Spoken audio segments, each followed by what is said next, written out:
It's a fantastic turnout for a Sunday evening, and we have an exciting topic ahead of us tonight. Firstly, I'd like to extend my thanks to the Parami Institute for generously hosting this with us. The topic we will be tackling this evening, the promise of decentralization, the path towards fiscal autonomy and peace in subnational governance. There's lots of words there, aren't there? And often in Myanmar, when we discuss autonomy and state or region level government, the conversations circle around rights and power sharing. But if we are talking about empowering subnational governance and entities such as state or region governments and lower level government structures, there's a lot more than just powers. There's responsibilities, there's new functions and assignments that they're being assigned. And with that, with those added responsibilities comes a need for supporting fiscal arrangements. So some of the concepts that the panel will unpack this evening include decentralization and fiscal federalism. We will consider some of the levers available under this broad umbrella of the concept of fiscal federalism, such as equalization and measures to promote fiscal equity and equality across Myanmar. And we'll consider why are some of these concepts important in the context of Myanmar. The panel will outline ways to initiate and potentially expand upon further fiscal decentralization. And overall, this range of topics which we'll touch on, they'll link to wider debates that are taking place, debates in the peace process, for instance, on federalism and social and economic issues. And we'll reflect on opportunities outside of peace negotiations and other policy initiatives that can serve to address potential underlying causes of conflict. To begin, I would like to start with Ponyamon, who will share some reflections with us. I'll start with one question. What is fiscal federalism, and why is it important in Myanmar? Good evening, everybody. Yeah, I think it's a very good question. It's also a very difficult question as well. I think fiscal federalism is very new in terms of, I think, in Myanmar. So, but the federalism is not very new. I think as you may know that ethnic nationality in this country have been struggling for federalism so many years. You can say about 70 years. But recently, the federalism, the terms of federalism can be used freely in Myanmar. That's very good for us. Now we have the new term, fiscal federalism. So this is I think it's a pretty new. So, as you may know, we all, ENET has published a book, as well as the Asia Foundation. So our book's outside. So when you, when this panel is over, you can take a copy of it. So we do the very detailed case study of the 6 countries. So you can study the other country, how they function in terms of fiscal federalism. So fiscal federalism, so if you split the word, there's 2 words in there, fiscal and federalism. The fiscal means finance, right? So, and then federalism is the distribution of powers. So if the definition, if you make it short, is the distribution of financial power among different levels of the government. So in our case, in Myanmar case, you can see that we have, we can say the local governments and state government, state and region governments, and the central government, so a union government. So this is how we can distribute the financial power among those levels of governments. So at the moment, you may know that the central government have the most power in terms of financial, power, taxation, revenue, but the state government and regional government have very small. I think about it's not much. I think Dr. Maybe you can have more on this one. So local government, I don't know. So probably they don't have any. So that's what I mean fiscal federalism. Again, if there's when we talk fiscal federalism, actually we refer to the federal union, right? So in Myanmar, we don't have the genuine federal union. So sometimes it's very difficult to talk about fiscal federalism to imply to a Myanmar situation. So I think probably there's a good enough for a short definition and long explanation. Thank you. Considering another concept within this fiscal federalism space, often we talk about equalization. So addressing some of the disparities in terms of access to different revenue sources across states and regions. And that's sort of a core principle and a measure that can be applied to address some of the disparities that we see in Myanmar. Do you want to sort of give us a bit of insight around what is equalization and why it's important in Myanmar? Federalism has 4 elements. The first one is they call expenditure responsibility. Second one is the tax and power. And then the third one is they call the gaps, the vertical gaps, horizontal gap of the physical, in other words, you can say physical imbalance. The third one is the physical transfer. You can say intergovernmental transfer. There's 4 elements. So the first one is just expenditure responsibility. Almost like, for example, if you are the state or regional government, so what is your responsibility for your state? Do you have responsibility for education? If you have responsibility to run education in your own state, that means that what do you need? You need money, right? And then you go to the second one, it's a taxation powers. Now you have responsibility to run education, but you also have to have power to tax, to get the money. So, and then, second one, but you don't have enough. You can tax, but you don't have enough money to run education in your own state. And then now you become like a physical imbalance, right? You don't have enough money. And then the fourth one is okay, if you don't have enough money, what you're going to do? You might ask the central government, the union government, please give us some money.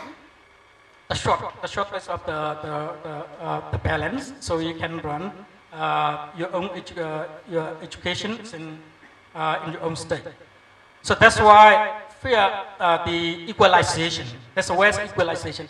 When we have real federal union, so each state they have some power to tax in their own state. So some rich state they might have a lot of tax and revenue because they have rich, like natural resources, like a Chin state, right? They have jade, they have many a lot of natural resources. They have more taxation power. Some states poor, so you have less tax and power. You have less revenue. So in that case, the rule of the federal government is to equalize. Even though you have you take from the rich state, give to the poor state. That's an equalization. It's like fiscal transfer. So in that case, there's two types at the moment, as far as I know. I move back a little bit. So why some states why they become like this? Some states they don't have, even though they are rich, even you are rich state, you don't have enough money to run your own expenditure in your own state. Why that happen? Because you don't have much taxation power. Even you're rich, but you don't have much taxation power. And that because the central government control all taxation. If you don't have those, if the central government taxation power, very centralized taxation power, but they give you a lot of work to do in your own state. That means that you don't have enough money, you become gap. That's why the government the central government have to transfer the fund to the state. So in that case, one is they transfer the fund from the revenue sharing, from they collect all the taxes, they give you some, and the other ones they give you grant, right? I think from Asia Foundation report, I see that at Chin State, they have huge grant from I think the past couple of years. That's a lot. But I went to Chin State last year. I believe that they have a lot of grant because they start behind the road from Galeno to the Aka. That road is horrible. I never seen that kind of road in that horrible in Chin State. Now they start behind the road. Definitely, that means that the central government give them more grant. So based on the need of the state. So that's why the equalization. So when we talk about sometimes we talk about the federal, right? And then where we talk about sharing the resources, sharing the tax, some poor state, they really worry that if you give more power to the state. So what happened to the own state since they have enough resource or if they don't have much tax? That's where we have to make an adjustment. Equalization, that's the rule of the federal government. Make sure that all the state, all the unit in the union, make sure that they are treated equally in terms of financially and then politically. So that's why we need equalization. Thank you. I was actually just talking about equalization last week in another forum, and it was in Kachin. We talked about equalization in the context of natural resources, which you've just touched on. And it was a really interesting conversation because when we have state ownership potentially of natural resources, as some states are suggesting in these discussions, there naturally becomes then a need for equalization for resource revenue sharing between the resource-rich and states that don't have any access to natural resources. And the conversation we had last week was very different to other natural resource conversations that I've had before here, because it was talking a lot about equalization in the context of natural resources and having measures between state to state potentially to equalize the fact that some do not have direct access to natural resource revenues. And that at a state level, they can also play a role horizontally to share some of those revenues and vertically back to the central government as well. So an important concept in many of these quite prickly debates sometimes that we have around certain fiscal arrangements within the peace process and more widely. Just turning to some of the concepts that we've brought into this conversation today. And it's a question that we've been asked many times. And I'll ask Kapi to reflect on this. But decentralization, obviously a process that's currently already taking place in Myanmar.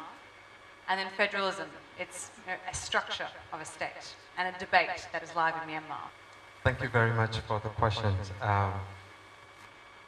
It's a very interesting one, a question that has been intriguing me for so many years. As we thought about federalism for Myanmar, now that at least, for example, the Damdaro is claiming that a 2008 constitution is federal enough because it has two tiers of government, the state and regions, and the central government, and therefore we have the two houses, the upper house, the lower house, and therefore there are some elements of federalism there already, and we can, if we are not satisfied with, or if we do not have enough decentralization, we can just go ahead and do this decentralization, and gradually we'll fulfill the goal of achieving a federalism. But I think you pointed out a very distinctive, two distinctive concepts. I think federalism has to do with more of the structure. So the question that we ask ourselves is, are we satisfied with, and do we think the current structure, the existing structure right now in Myanmar is federal enough, for example? So if we ask ourselves that question, and if that question is yes, then you decentralize and you make sure you decentralize more of authorities to the another layers or different levels of government, and then that becomes more and more federal. But for a quick definition, I think decentralization, hypothetically speaking, not Myanmar's situation at the moment, if decentralization becomes federalism when, for example, political authority is devolved to the state and region government levels. And when I say the state and region government level, state and regions government that is autonomous enough, separated from the central government or the influence of central government. And if we can have that devolution of political powers or authority to the state and region government level, and all kinds of other sectorial decentralization, then decentralization can become federalism.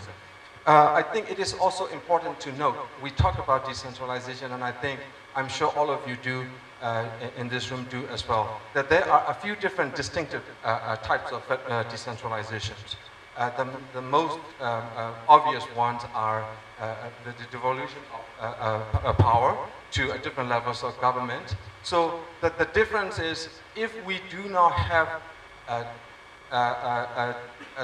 the second tier or state and region level government that is autonomous enough, regardless of how decentralized we are or decentralization process we go through, we probably will end up the type of decentralization we call deconcentration of power from a higher level of government or the national level of government to the lower part of the state and region level of the central government.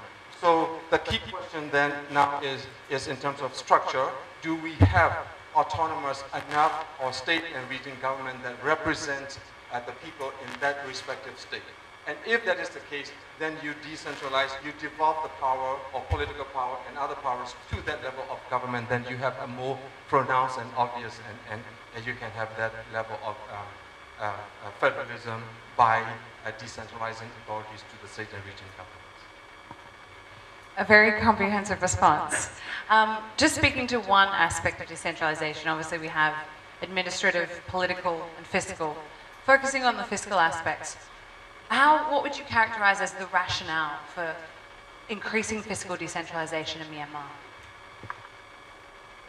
This is also, when the Salween Institute for Public Policy is currently working on a Fiscal Federalism manual, and I'm not the one who, I'm not writing any chapter.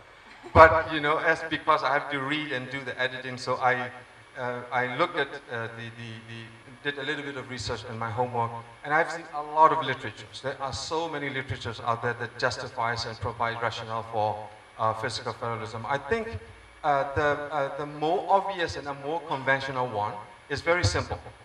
Very simple because when you decentralize certain level of authorities down to the local level, and as that local level government is close to the people they serve, close to the people that they serve, and with the people participation in the process of making that decision, they can be more accountable and you can promote more good governance. So the good governance argument and the rationale for fiscal federalism is right there. But in Myanmar Pacific context, the less conventional, and this is very Myanmar Pacific context, I think physical decentralization can also contribute to conflict resolutions in Myanmar. Simply because by way of decentralizing physical authorities and by way of decentralizing political authorities to the states and region level governments, it can fulfill the aspiration of many ethnic nationalities and the very reason EAOs or armed ethnic organizations are fighting for. That is self-determination. The idea is, the first one is because of local participation, you can have a better governance, a more accountable governance, more accountable governments at the local and state and region level. But the second tier of government is people at the local level. The idea is they can determine what they want and how they can determine and they can define the kind of development they want, for example. So they know, not only do they know better, and not only can they keep the local government accountable to them, but they also would like to determine what is good for them, what is good for our regions. And the ideas and the rationale is they know better what is good for them and what and how they want to develop themselves in the state. So I think fiscal federalism, the second rationale for fiscal federalism or decentralization or fiscal decentralization is that to be able to give, by decentralizing fiscal authority, we will be able to give more authorities to the states and regions government and to the local governments, and thereby fulfilling the desire for self-determination, and therefore it can contribute to building peace and national reconciliation in the country. Thank you very much. I think that you've highlighted something very important in terms of we have a peace process, and that is a long process. What can be done parallel to that in the medium term, in the short term, to complement it in many ways and address some of these underlying causes of conflict without just focusing on a one-track negotiations process, that we can have connected parallel processes supporting each other. Turning to Matthew Arnold. Fiscal decentralization. Matthew, how does it happen? Who can initiate it? How can we further this? Well, first let me say thanks for joining us tonight. I'm always very happy to see so many people who are interested in anything to do with public financial management.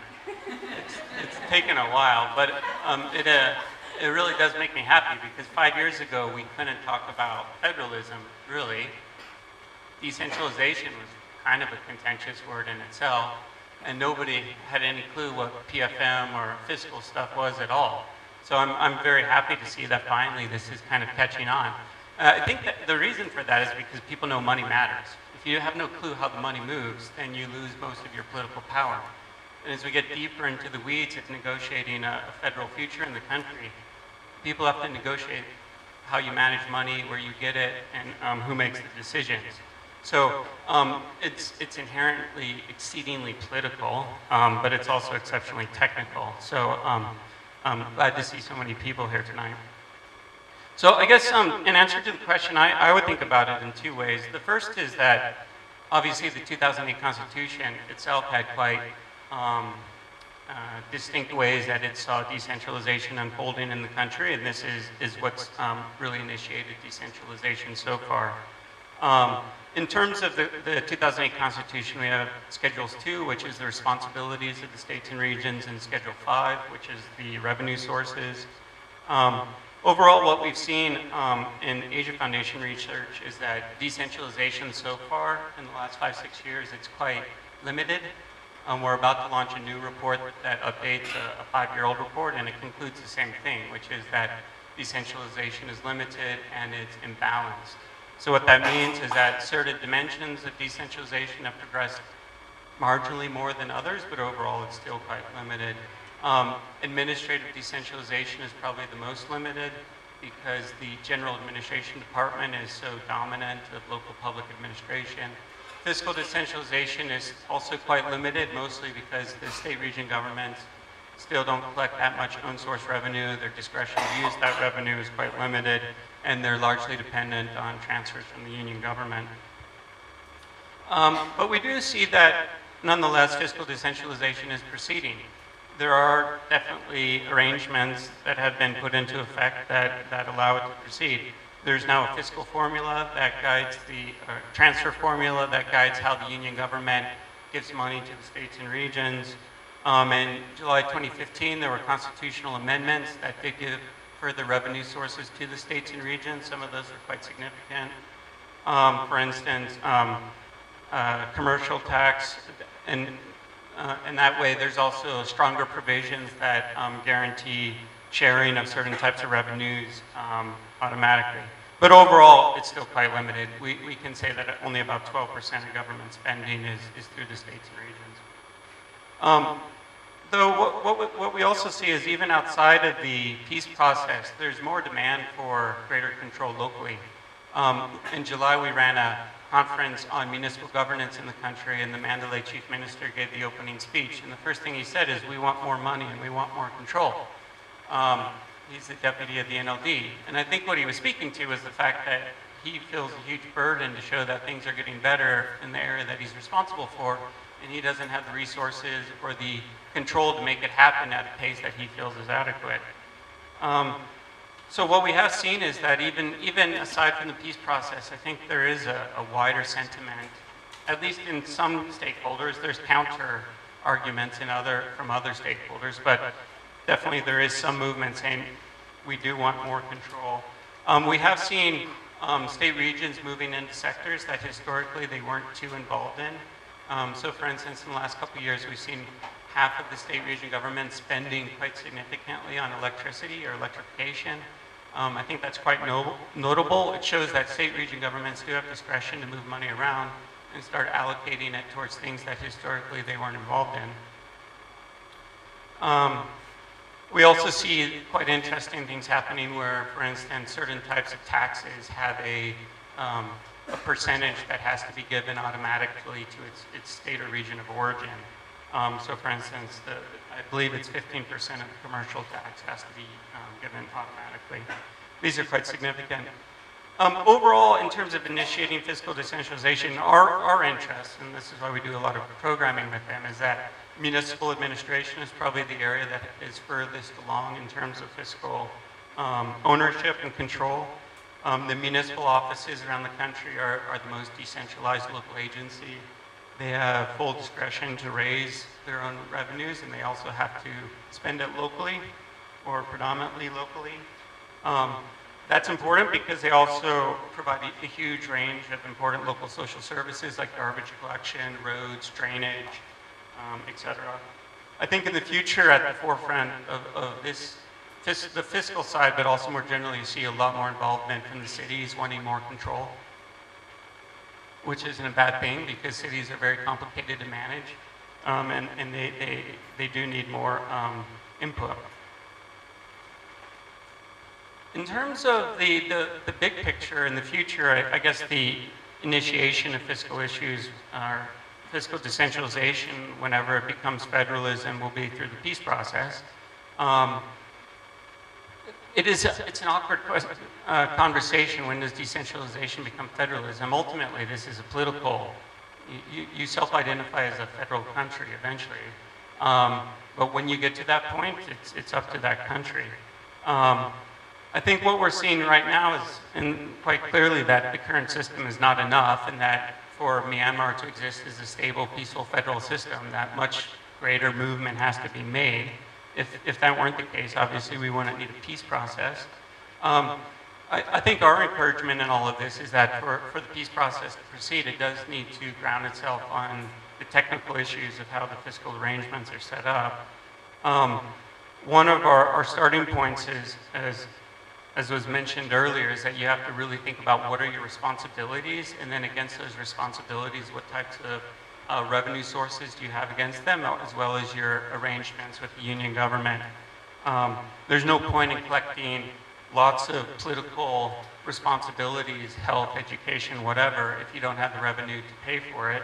And then ultimately you just leave yourself dependent on the union government to function. So politically it's a bit of a no-winner.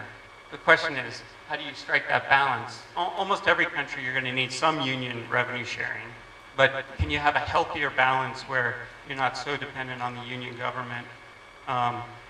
Then there's also a need, I think, to some of these conversations in the peace process to move beyond the focus on natural resources. It's an important one, but if you're thinking about creating a federal system for, say, the next 50, 100 years, natural resources are important. But if you're thinking 50, 100 years out, I'm personally not convinced that some of these natural resources are worth that much money if you add it up over that long term, decades of time. And that it's useful to think about other types of revenue sources that are going to add up actually to probably more money. I mean, I would be very interested, for instance, in income tax, sales taxes, property taxes. These are massive amounts of revenue. I mean, I would want to cut of Yangon's commercial tax for the duration if I were saying Chin or something. Thank you, Matthew. Just in terms of talking about some of these impacts potentially of fiscal decentralization, and Saul has touched on sort of the positive impacts and how it can sort of address some of these underlying causes and grievances through bringing services locally. And the fiscal arrangement is therefore supporting a localisation of service provision to people, so increasing obviously that social contract. That's the promise of decentralisation. When it comes to fiscal decentralisation, though, is there potential negative impacts or other positive impacts to address some of these underlying grievances that drive conflict? Well, let me first flag a little bit about the, I guess, risks or negative possibilities. I think the biggest threat to the peace process that we see right now is simply that the fiscal and administrative arrangements start to get ahead of the political negotiations. And that we're seeing this to some extent. Kim Joliffe has written quite a few papers for us, and he flags this a lot, is that there's a danger of us being super assertive about wanting more, pushing more administrative functions locally, rearranging the fiscal arrangements quite quickly. But there is a risk that at some point this starts to undermine the political negotiations. I don't know if we're there quite yet, because decentralization overall is still quite limited, and it's quite imbalanced as well. And the fiscal and administrative sides are actually the ones least developed. But that's, I think, something that has to be consistently thought about. And I am sympathetic for the EAOs when they talk about this. Certainly when you talk to the government, they're not as sympathetic to this side of the argument that we do, at the end of the day, this is a political negotiation, and we can't turn it into a technical process purely on the ground.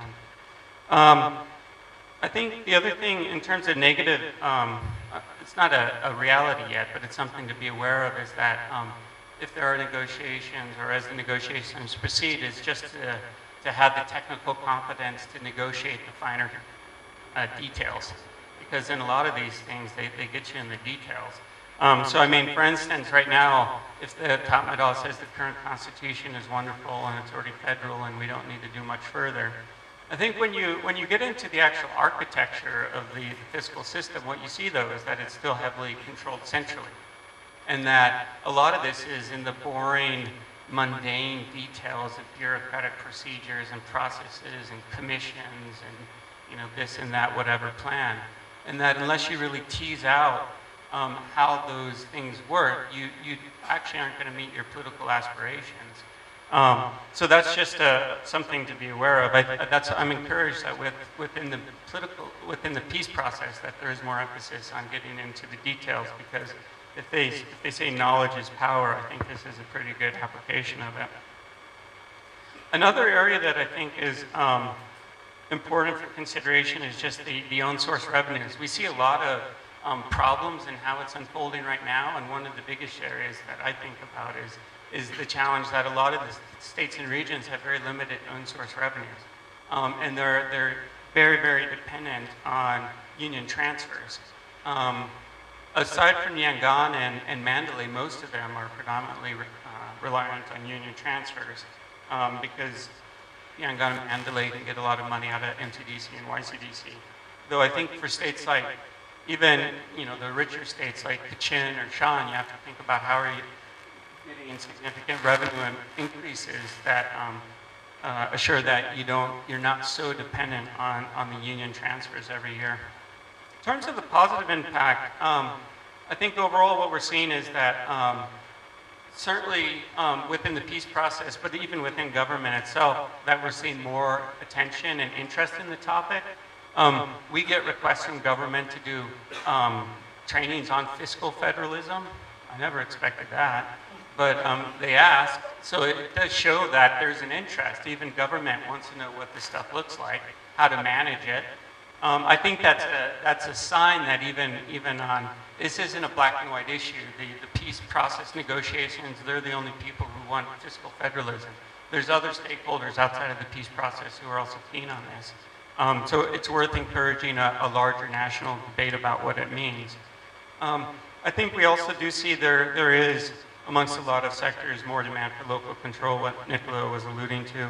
This kind of notion of subsidiarity. Local government is better at providing certain types of services, and they ought to. Starting with things that are quite obvious, like local roads, garbage collection, etc. I think the other thing where we see some positive aspect of fiscal decentralization unfolding, while at the same time we're trying to negotiate a peace process, is that state region government, civil society, development partners, the public at large, everybody's just getting more knowledge and experience about what inherently are quite technical processes, and it does take time to learn. And that out of that you get a healthier public debate about what systems should look like in a future system. So I'll leave it at that. Thank you, Matthew. I think there's some really important points highlighted there as well in terms of this third tier of government, potentially Myanmar. And obviously, Myanmar doesn't have a specified third tier of local government, it has local administration.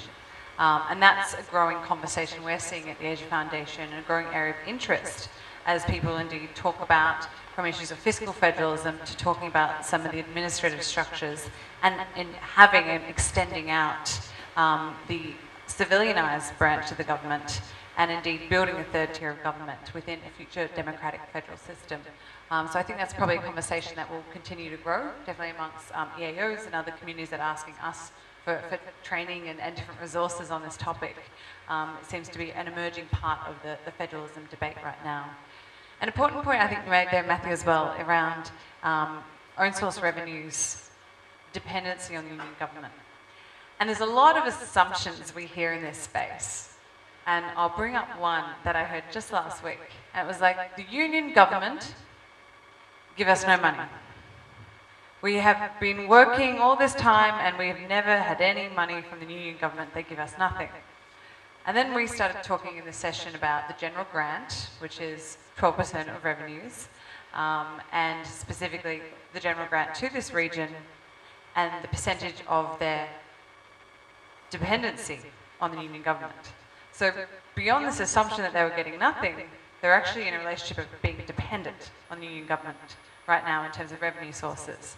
And a lot of the ideas that they have for the administrative and political roles they want to play were going to be based on own source revenues. So there were many ideas around we're going to deliver health, education, social assistance, but not a structure or a thought to how that is paid for, or what is the current relationship status right now in terms of own source revenues and the general grant from the central government. So I think there's a lot of debunking of myths that is still taking place in this growing conversation, and people are becoming a bit more astute around what's the technical process behind their political ambitions, which is definitely promising.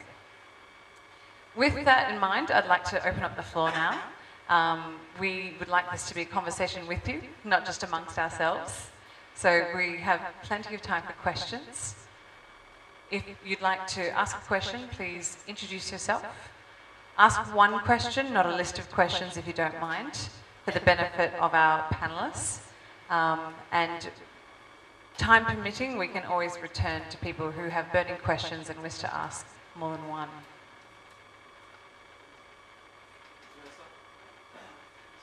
So we'll bring down a microphone.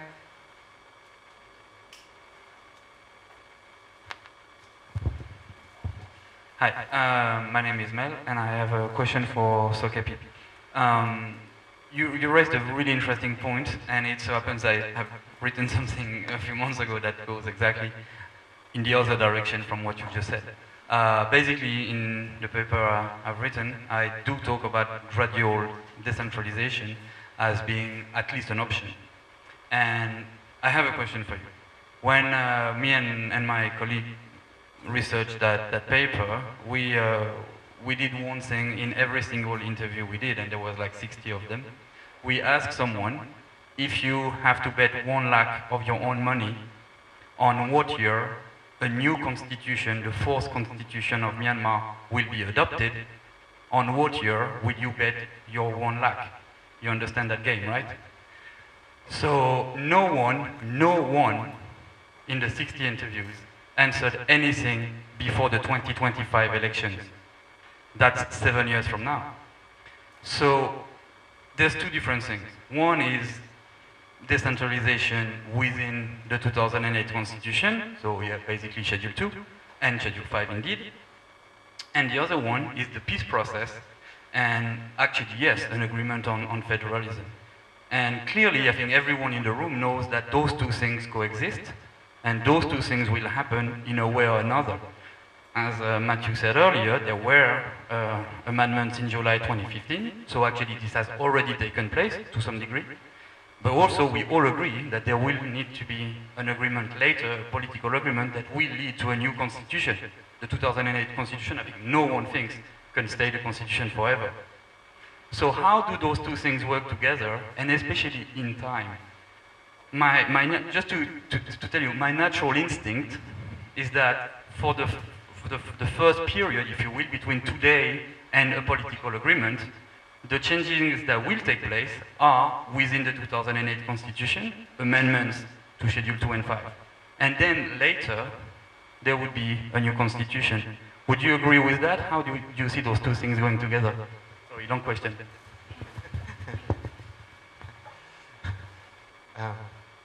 If I were a politician, I will now answer your question directly and say whether I agree with your assumptions or not. But I am not a politician here, so I will definitely go tell you that. So I too agree with probably your respondents that it probably will take a long time, and I probably won't bet my one leg that the 2008 Constitution will be changed, or we will be able to amend 2008 Constitution as much as we want, for example, in either 2020 elections or by 2022 or not even even 25. I understand. It's because this is a political, our political assessment, and also part of the whole political process, and if you will, game as well. Depending also on the capacity of ethnic armed organization leaders who are at the table negotiating with the government. Because the one thing that we question right now is the civilian government, the current government, as well as the Tambador. Despite of statements that are repeatedly made about the desire to build a federal democratic union from a certain point, years from now, it seems as though until and unless we are able to pressure and push and negotiate toughly at the table, they probably won't go as far as, they probably won't go very far. So on the one hand, so it depends also on the negotiating skills of for example, ethnic armed organizations at the table. But we also have to agree, because I was talking to Dr. Ponyamon a few minutes ago before the start of this panel discussion, and I said, people who are currently within the framework of this 2008 framework, because I am in Yangon and I'm working within 2008 framework, and I work with local government as I try to also initiate and negotiate changes that we think we would like to see, either fiscal federalism or even in education sector. We have to do what we can do. But although I am aware of the worries or concerns that this kind of push will go way ahead of the peace process, and it probably at one point possibly undermine the peace process. We are aware of it, but we cannot just not do anything either. So, but the problem is, when we push, or if we think the EAO or ethnic armed organization will do what we think we should do inside the country, I think that is wrong assumption, because we cannot expect them to be able to do the things that we do. They will negotiate on their part, but we on our part as a civil society organization or people within this who are already working within the 2008 Constitution, we need to push for further decentralization. And further, for example, Schedule 1, Schedule 2, and Schedule 3, Schedule 5 too. But I said, not only that, but from time to time, or as we push through the expansion of Schedule 2, Schedule 3, and Schedule 5, the fiscal revenue raising authority of states and regional governments, we also need to push and continue reminding, both the current government that has been advocating for changes in constitution for so many years before they came onto power, that it is also important to think about structural changes that this country needs in order for us to be able to make sense of decentralization that we are trying to push for. A very good response, and I think an important point there around within 2008 and beyond 2008. How do we have these shorter term, long-term objectives when we know it will take a long time? And I think that's a fair characterization from everyone around the pace of change for constitutional reform, indeed. Do we have further questions from our audience?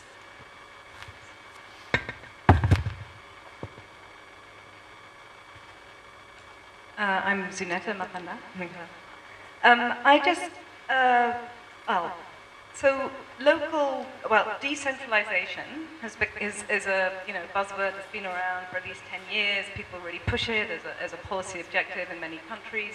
And from what I've read, which I admit is not an enormous amount, so but from what I've read, the picture is very mixed on the outcomes of doing that, particularly in terms of local representative democracy and the idea that the local government, they know more about the roads, they can do things and so.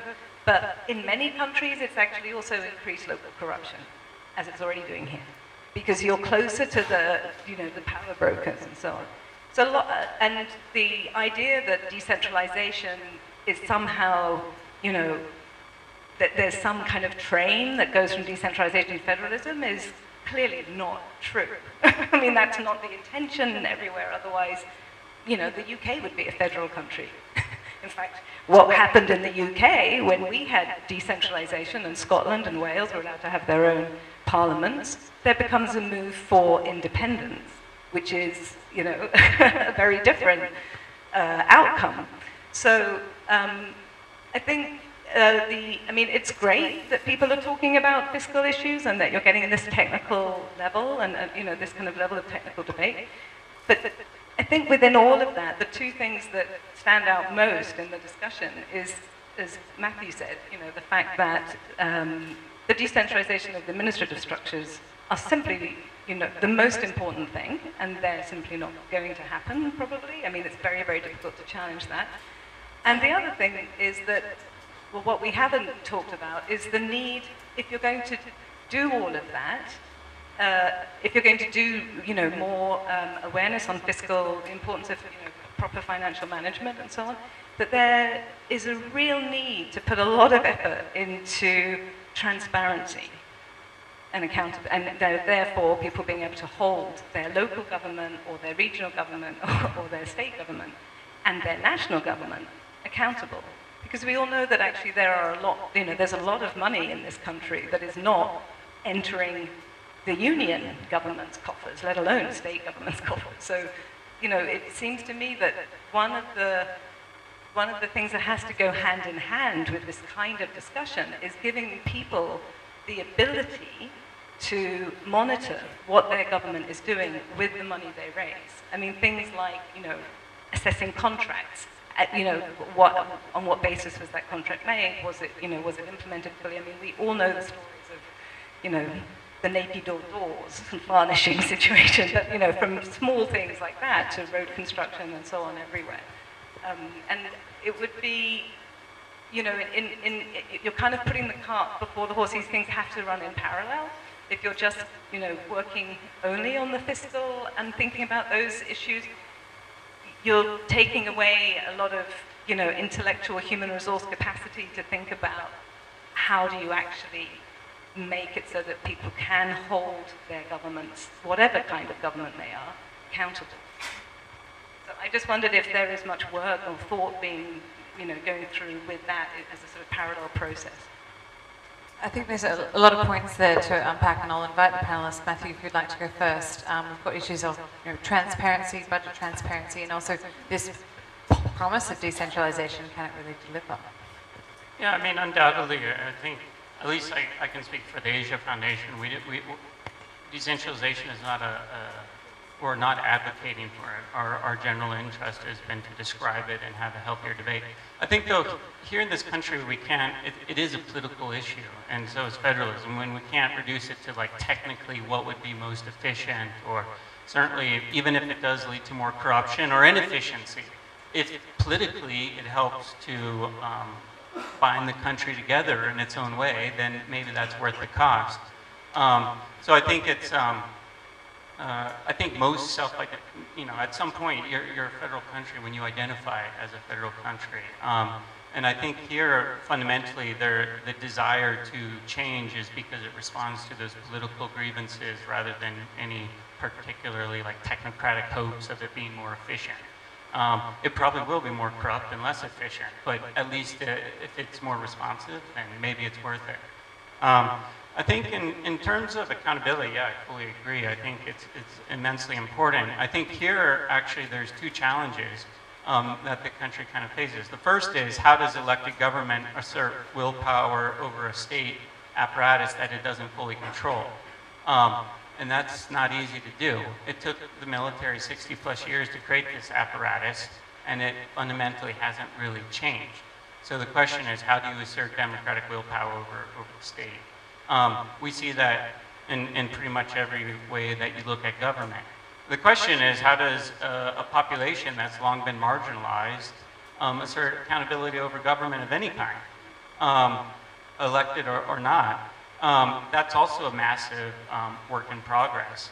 I think our argument is that you have to find those leverage points, pressure points, and the budget is one of them. What is that one time when an elected politician can go to the bureaucracy and say, look, your 20-year plan, it's not really that good, and it doesn't sync with what I got elected on. And you know what? I'm the executive, so I'm going to make the decision about what we're spending public finances on. I'm not going to just follow the 20-year plan. That's still a very murky present, and it's a work in progress. But I think for us, you just have to find those opportunities to assert pressure over this transition. And certainly there's a long way to go. I mean, we don't know the military budgets. The military is not going to give up control over large parts of its budgets ever, or at least for the not foreseeable future. But again, in terms of leverage points, I think this is a good one for accountability. Do you want to also highlight some of the citizens' budgets that are emerging right now from the states? I mean, there is one of the bigger reform areas, and I think that where we have seen more success is in fiscal transparency. And I think it's important both from a kind of a normative perspective, also from a democratization angle, is that budgets in the past were state secrets. And the fact that now you can get budget data is a step forward. So, I mean, we've been putting all the budget data we can find online, and we work with state region governments to publish their budget data through citizen budgets. Now, the union government for a couple of years has also been putting out a citizen budget. Now, we're not quite to the point where budgets are policy-driven and reflect, election manifestos, or like that's still evolving, but at least we're starting to get to the point where we can talk about budgets, and we can talk about how our public finance is used, and we can say, I get the example, last year it came out that the government was spending like $4 million a year tracking Facebook, tracking people on social media. And that came out because somebody was neurotically going through the budget and trying to figure out, all the little lines, and you start seeing these massive things. So my point being that, you can figure all sorts of useful stuff out by just picking through the budgets. Can I just follow up with that, just very briefly? I mean, one of the things that we are sometimes asked by MPs, both national and regional, is help on how to understand contracts. So it's not just how the money is allocated, but also when you say, we're going to build a road, how do you actually create a contract that is, fair and transparent? So at that level of capacity building, let's say, for MPs who've no experience of the business world, probably, that kind of level of, because we know what the contracts were like in the past, and a lot of that practice is still happening. So it's more about, the need to really understand financial management, I sense. Patrick, I'll just invite some more reflections from our panel. Yeah, I would like to add a little bit on your questions. Like Dr. Matthew just sharing his opinion. So when we talk about fiscal federalism, decentralization, definitely is in the context of Myanmar. Definitely, there's a lot of problems right now to decentralize the fiscal federalism to the local government. There's three things, the decentralization. There's three types of decentralization. One is a fiscal decentralization. The other one is administrative decentralization. And then the third one is a political decentralization. those three should go along together. So if you try to implement fiscal decentralization, may also make sure that there's a political decentralization as well. And again, as well as administrative decentralization. If you do only one, if you do only fiscal federalism, there's no accountability for the local government. So they may tax the people, but they are not elected. They are appointed by the Ministry of Interior, right? Like the Ochoyemu, right? This administrator. They are not. They don't have to take responsibility to the local people. That's where the corruptions happen. So if the political decentralization happens, let's say the mayor of a town elected by the people, when he taxing the people to fix the road, that he have to answer the question, where's the money go? So that's political decentralization is also very important. Very important. Also administration decentralization. If you hire someone, good your staff, if you still need permission from the Naypyidaw, it's not going to, there's a lot of red tape burden. If you have authority to hire who you like to manage your project, to manage your activity in your own administration, that means that you hear accountability. So if something wrong, you the one have to be blamed. So I think those three if we can go together, probably we don't. I'm not going to say there's no corruption at all, but there's a way to some extent so that we can minimize the problems. Thank you. I think that speaks to a point that I often hear, sort of function before finance, in terms of what comes first as well. So you're speaking to that with your questions. I'd like to open up the floor for further questions.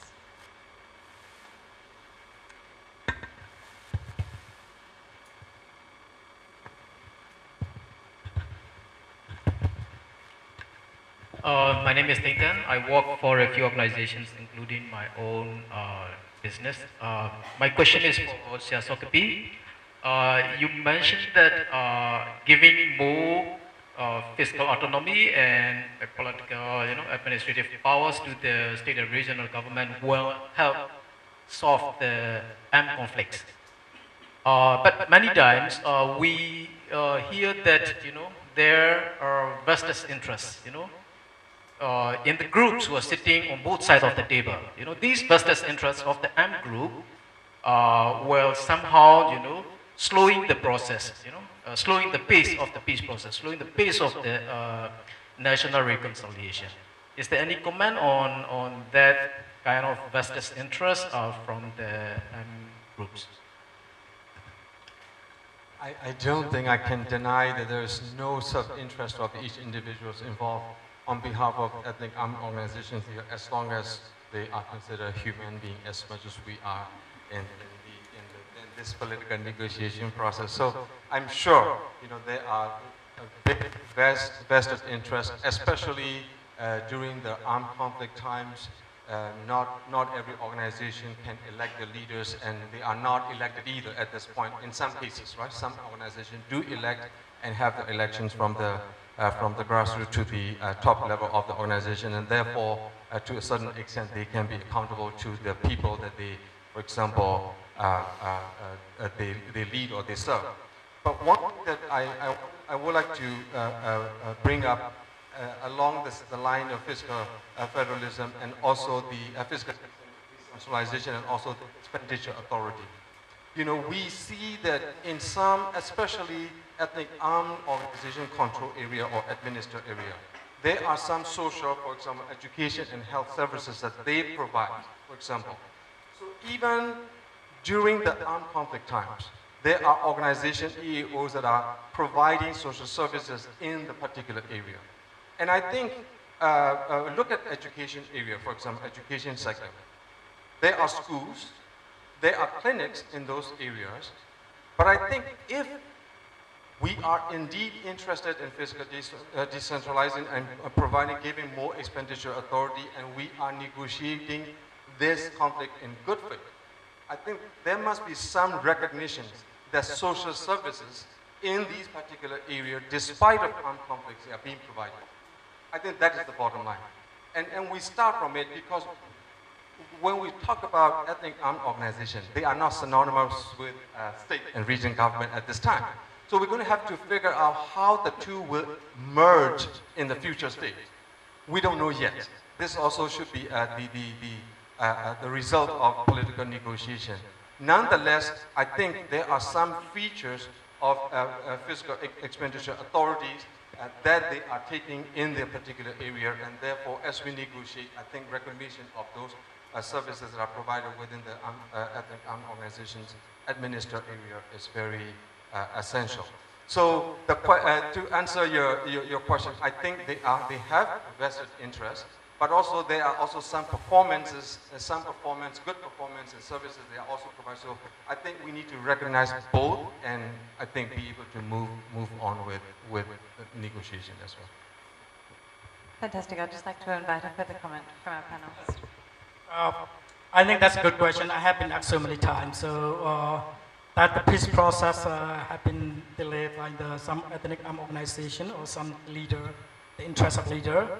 That's some I gave you before I moved to I live in Chiang Mai right now.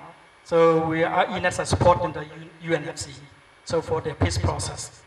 Before I moved to Chiang Mai, I saw an article that the Sian Naihanda, at that time, I think he's the General Secretary of the UNFC.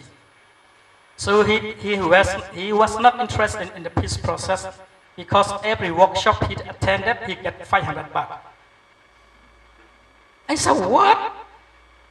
And then I thought, wow, did he really interested in 500 baht? Because he had been in the revolution, in the new Muslim party all of his life. Where he said that the peace process with the 500 baht. So I was thinking, so when I came to Chiang Mai, I worked very closely with the UNFC. When I see them, I'm surprised. Was not true. He even stayed in a hotel for the security reason. In Inet, sometimes we cook, right? So we cook, it's not very good food. He liked Inet food. I'm asking him sometimes, hey, why don't you eat in a hotel? That's a good food. He didn't like it. He not even stay in the hotel. That's a good rooms for the Sianahanda, or indeed you get executive room, right? So I think when I got here, they working so hard. Sometimes they do not sleep. They did not have a good enough sleep. I'm seeing in my eyes. Sometimes when I was in Chiang Mai, for me, before I work in private sector, it was so easy. Weekend, you take a day off, go on vacation, it's easy life. When I moved to Chiang Mai, even the weekend, because they're university activities, I have to attend. They have meeting, they discuss, they come back from negotiation, set up strategy, review, workshop, day and night. I said, oh, that's not really easy one. So I think that indeed this is some, I do not know who is, some organization may have some their own, I'm not mean the organization, some leaders, they might have their own interest, I don't know who. But most of the leaders I know, they've been in the jungle for many years. Indeed, they would like to live luxury in Yangon, other places. But even though I was in the UPDGC meeting as well, I was also in UPC, I attended UPC. And so they tirelessly would like to get this peace process go through. Now they have been blamed sometimes because they are so soft against the army, the Damado. Because they're the one who always make the deal. As you know, and probably some of you already heard that most of the points were rejected in the UPC or UPDGC is rejected by the Damado. If the Damado doesn't agree, so other party they cannot agree either. So that means that they're working so hard. Sometimes I'm really worried if they try. I'm told them that in one point I'm jokingly told them, when you lost the game, right? That means when you get sleepy, you can lose the game as well. Sometimes they're so tired, they try to get into the set up the strategy for the negotiation for the next day. Sometimes they could make a mistake. That mistake can lose the game. So sometimes if I want them to go slowly in the process, make sure you were prepared, make sure you can win the game if you can play it. That's what I think. Sometimes peace process becomes slow down, so you can think who are slow in the peace process.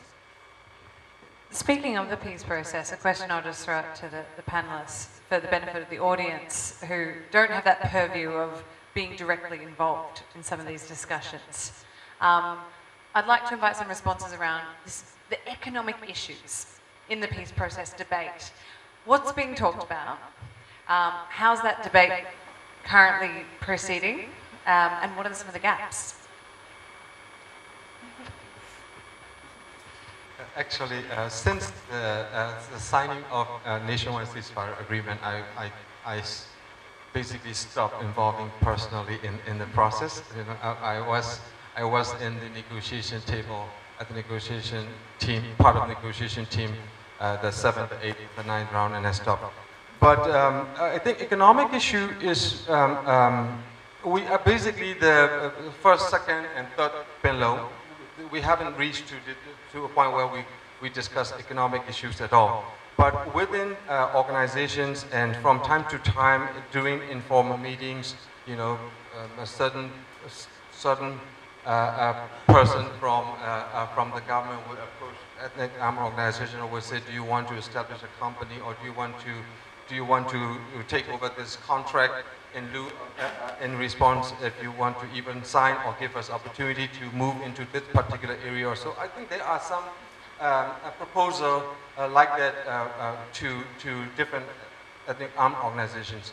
But there has not been any serious discussion about economic issues or even fiscal federalism issues in the peace process or in the first or second, third Penlong at all. I think we are currently stuck with the principle, and the last time I think it was the gender issue that was allowed to be discussed at the Penlong, and the issue that got stuck between the government side and the side was the name of the union.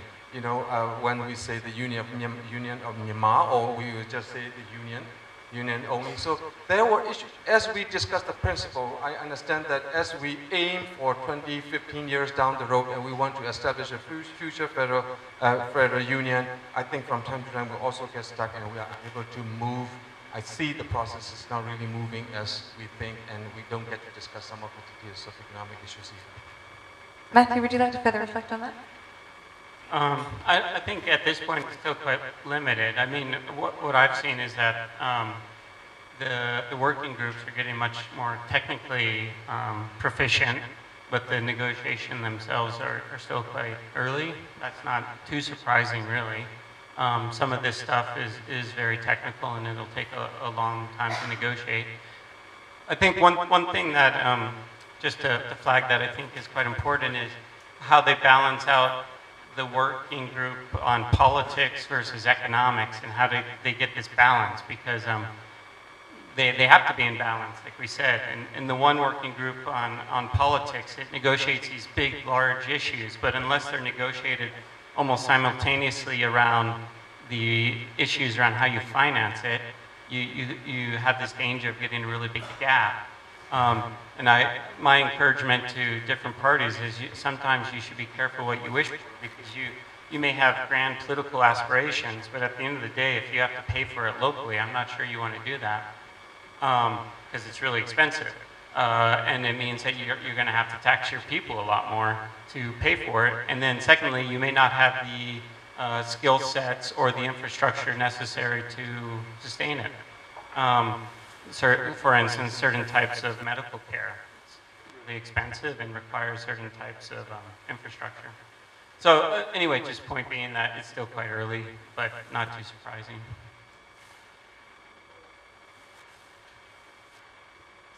Yes, when we talk about economic, in the third UBC, again, I was in the UBDGC, also in the UBC. There's only one point about economic that passed. So there's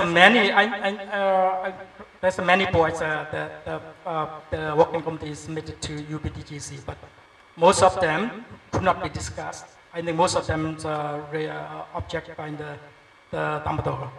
Only thing why is that happen? Sometimes, you know, when in a peace negotiation, sometimes we have to think the priority, sequences.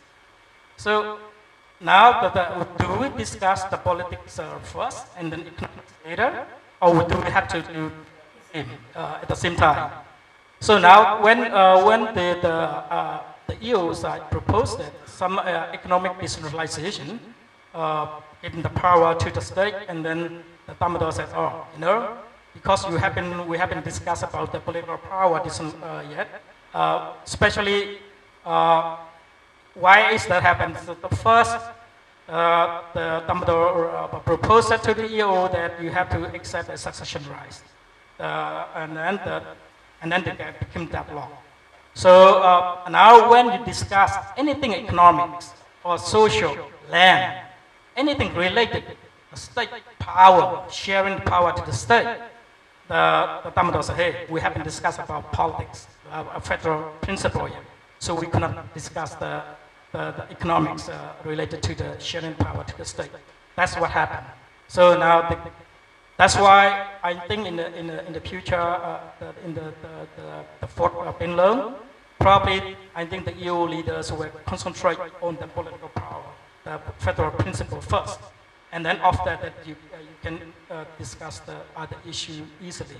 So I think that's what will happen. It's a very important point of clarification, and that challenge, that sequencing challenge inherent within the peace process too. Could I open up the floor again and share the opportunity for further questions from our audience?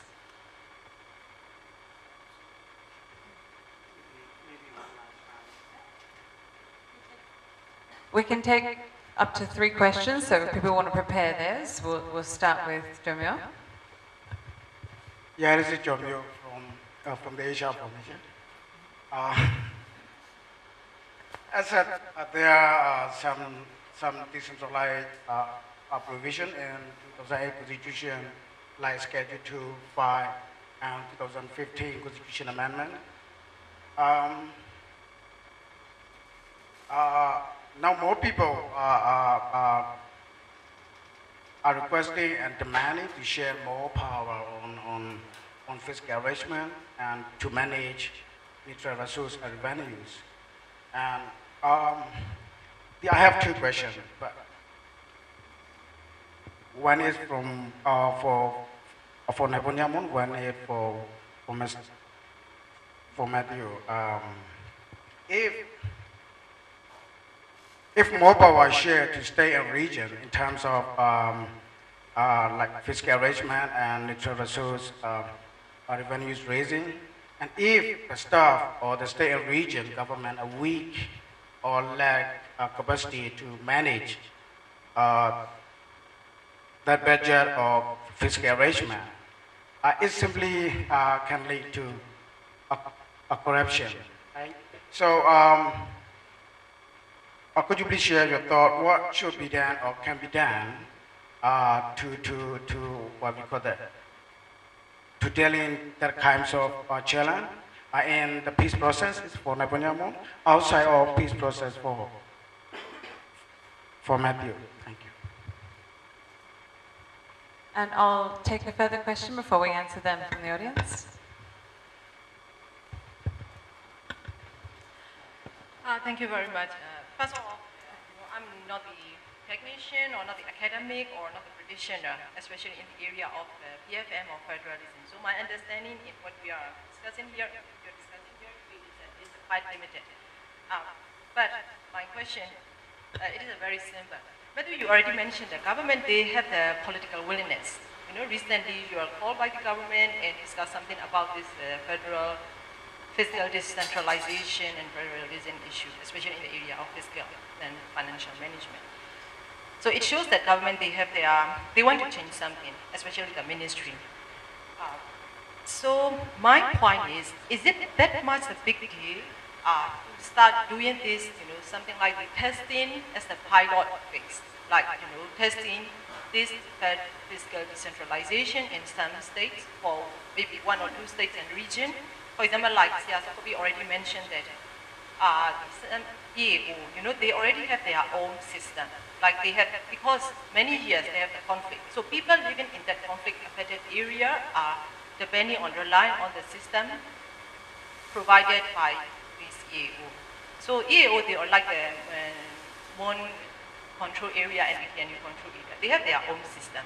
And now the government also start talking about this decentralization, and some multilateral organizations like World Bank, UN, you know, they start doing this local governance, you know, planning process in some states, region. For example, like in one state. So now the ground is already happened. Like administrative decentralization is start talking in specific states. And then Matthew is approached by the government, you know, to start for this fiscal things, decentralization things. So is it possible, you know, starting as a pilot phase, testing this project or this part in some states and regions? This is one thing. And my another question is, you know, in 2016 investment law, it gives the fully power to the MIC and the central government, you know, to make the decision of doing this kind of plantation or mining or big investment project in states. But the state government are not consulted or even not allowed to participate for this decision making. So in this thing, in such kind of thing, so state government, why the sub-national government, why they are not counter-argue to the central government or doing, you know, this kind of political deal to give them a chance, give them a space to make this decision making process. So this kind of thing, is it a very big political decision, or I am not so sure. For example, like in the Schedule 2, providing more responsibility, giving more responsibility to the sub-national government, amending this kind of thing, is it too big issue? I don't know, I'm asking. Thank you. I think we'll start with the second question first. Matthew, if you'd like to respond.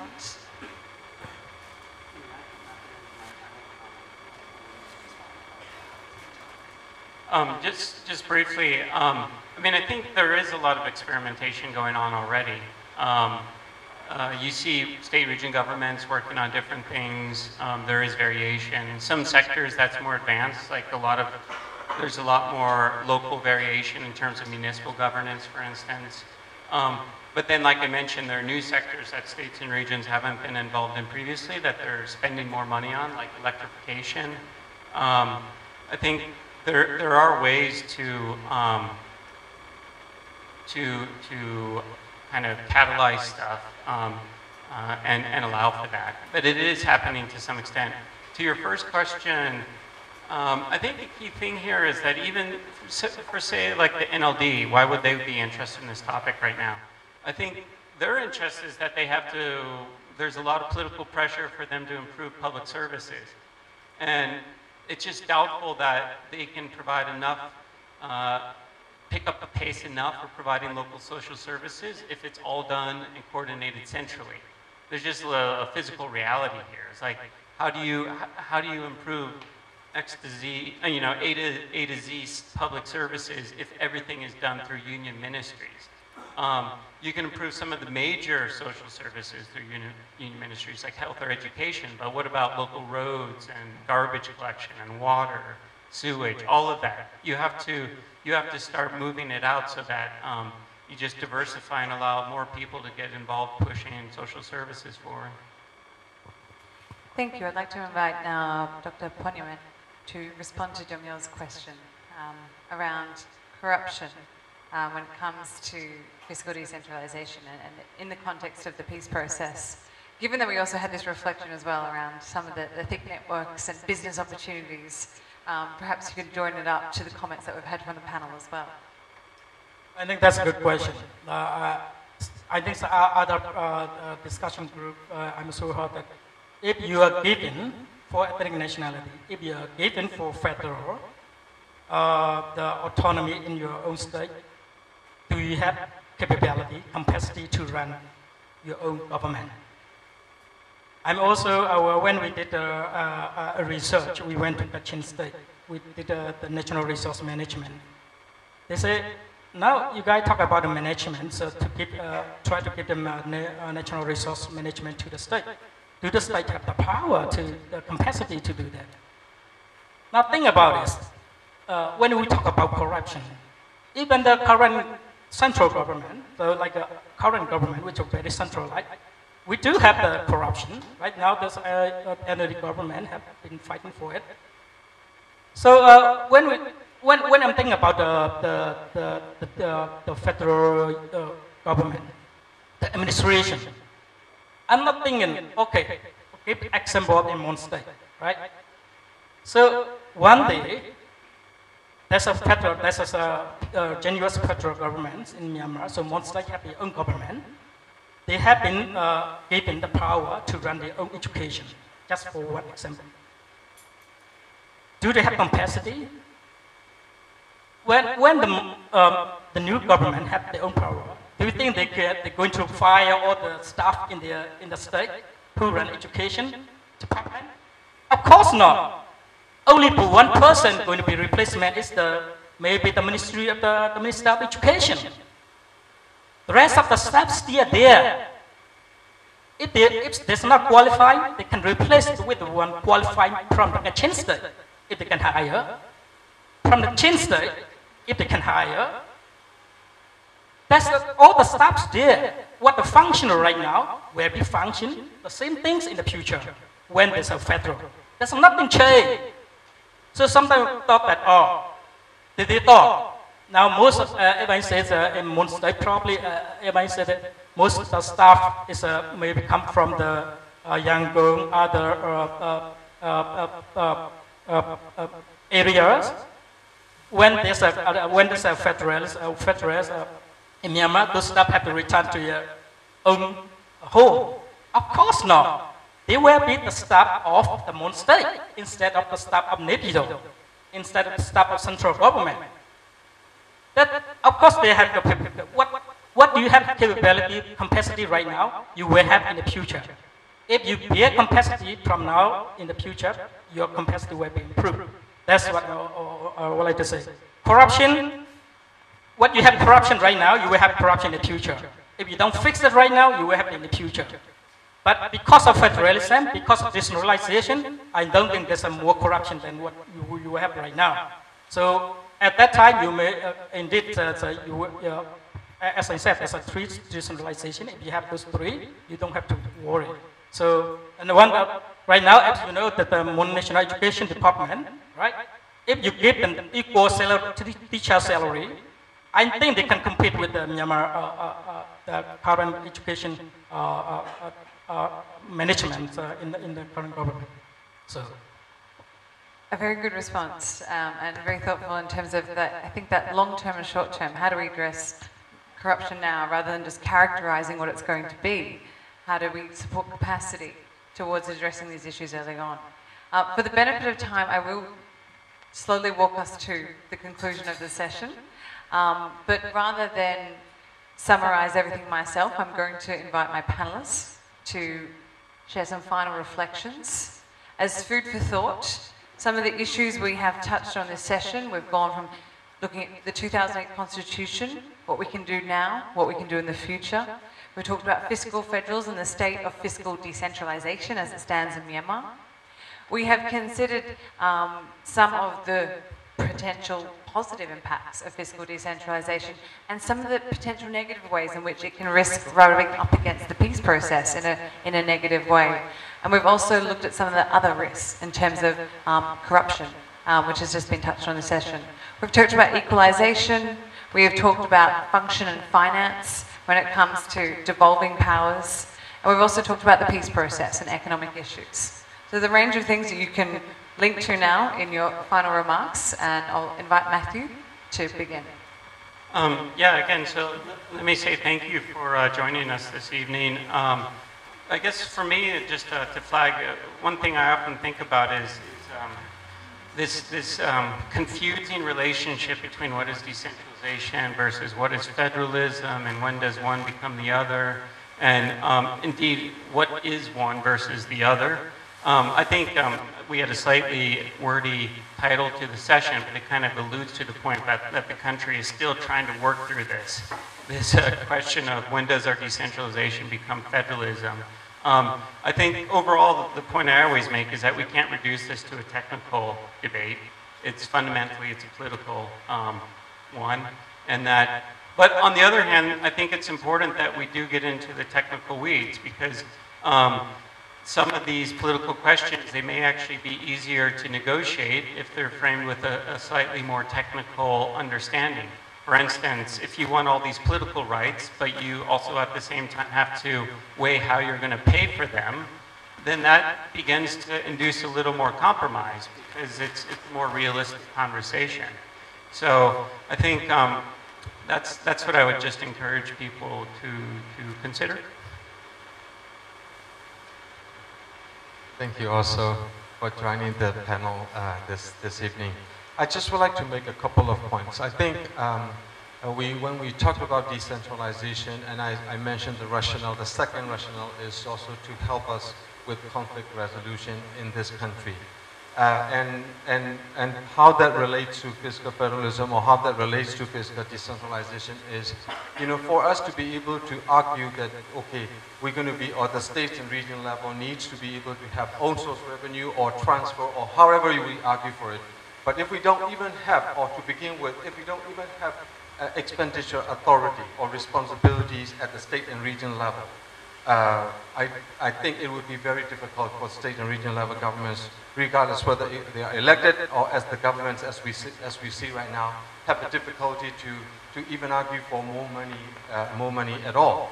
And we know also that from the conflict resolution point of view, different ethnic nationalities would like to be able to determine, for example, what kind of education should my state or should my sons and daughters get in this particular state where I am in, and in which we are a part of. So giving a certain type of level of self-determination to the different diverse people or diverse ethnic nationalities in the country, to be able to decide the type of healthcare system, or to be able to decide the type of education system they would like to establish, I think is also a dual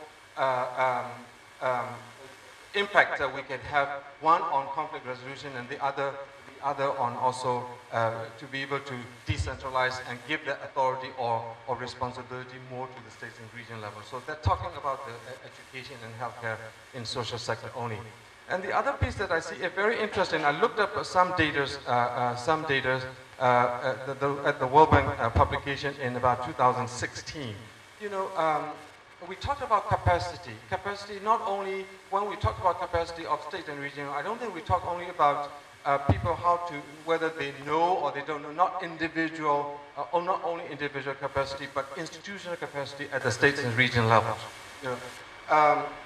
Even at the moment, the central government is collecting almost all the taxes in the country, and we know that for example, one way to look at the capacity of the government currently to collect tax revenue is to look at, for example, the comparative ratio of tax revenue to GDP, for example. And I think regionally, compared to most other countries, we are still the lowest.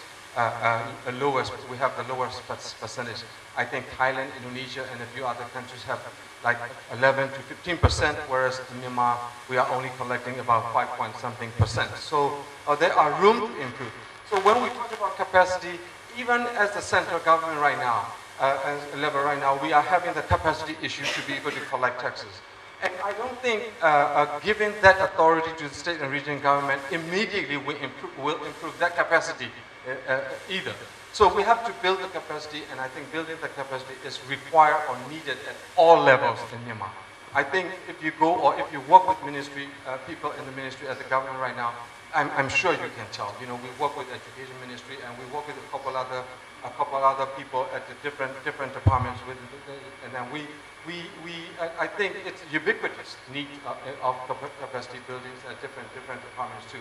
So I don't think capacity building and corruptions and all these issues are unique or something that we have to worry about when we transfer the authority to the state and region government level at the local level.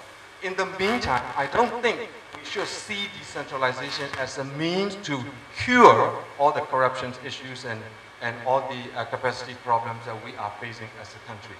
In the end, this must also be looked at as a political problem, and this issue must also be looked at in the framework of political solution that we are looking for, to be able to give more authority to the people, because the power should come from the people themselves.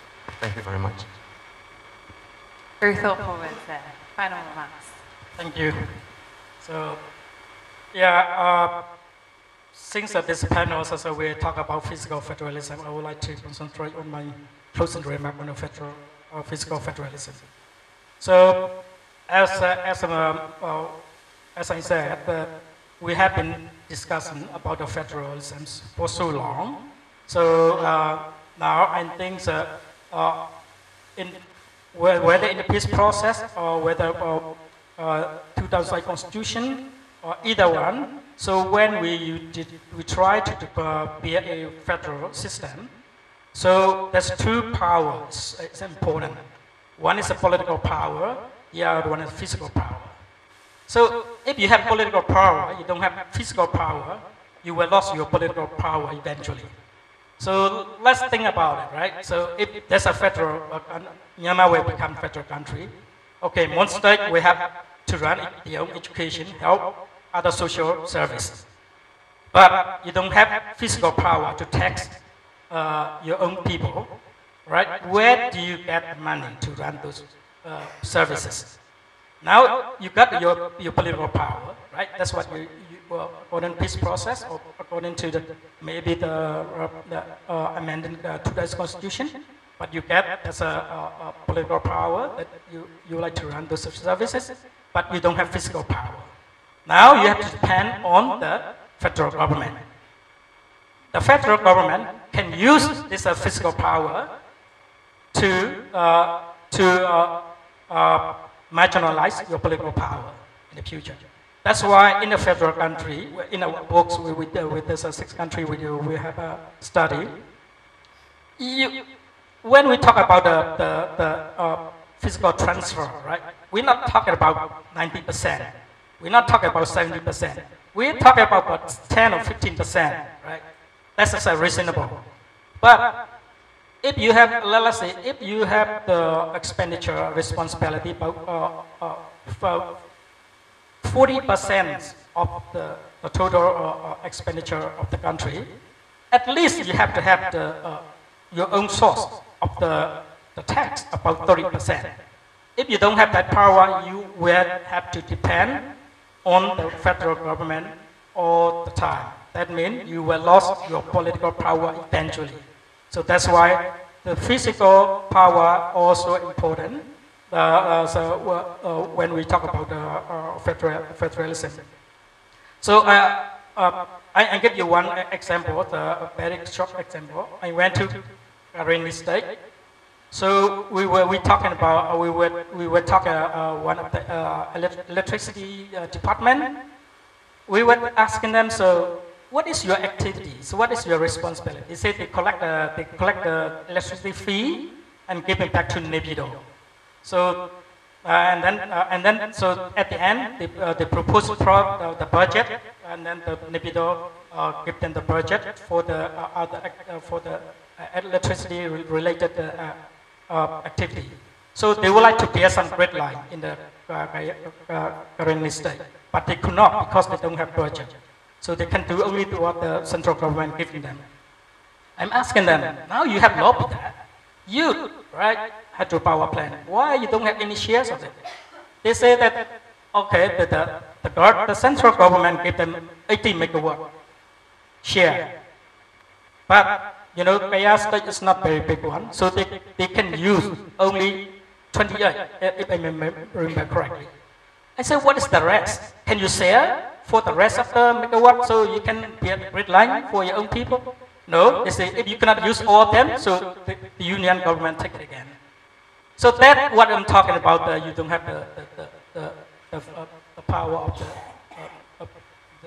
the state government. So again, so you know, fiscal power is very important when we build a federal union. So please read our book, so you will understand more. Also, Asian Foundation book. Thank you. Well, I'll scratch the self-promotion line from my final remarks. Panelists, I will now hand the floor back to our host, the Parami Institute, but mostly thank you to our audience for attendance. This is a fantastic number of people to be attending this type of discussion on a Sunday. So it's indeed very inspiring to have you all here. Over to you. Thank you very much for your time. I would now like to invite Dr. Joe Morton back onto the stage in order to give tokens of appreciation to each of tonight's participants.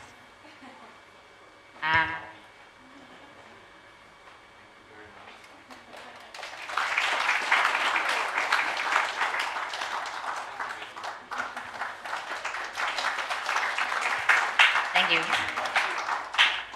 Again, I would like to extend a warm thank you to tonight's excellent speakers. I would also like to thank the Asia Foundation for helping to organize this special event. This marks the end of this month's Parami Talk Series. I would like to thank each and every one of you for attending. Dinner is provided for all attendees and will be served at Misfit Cafe outside on our porch. And the dinner is sponsored by the Asia Foundation as well. Thank you very much.